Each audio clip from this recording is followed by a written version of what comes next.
जेब की रिपोर्ट के मुताबिक शहीद कांस्टेबल निसार अली के वर्सा को घर के दस्तावेजात और चाबियां फराहम कर दी गई हैं। Inspector general police Punjab doctor Usman Anwar की हिदायत पर पंजाब पुलिस शोहदा और गाजियों के खानदानों के वेलफेयर के लिए सरगर्म अमल है।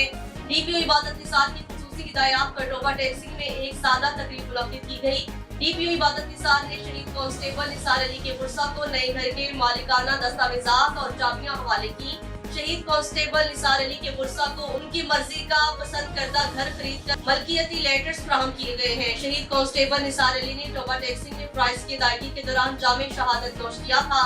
इस मौका पर डीपीओ टोबा इबादत निसार ने तकरीब के शुरा से खिताब करते हुए कहा, शोहदा की फैमिलीज हमारी फैमिलीज में हर दुख दर्द में हम शोहदा की फैमिलीज के साथ खड़े हैं।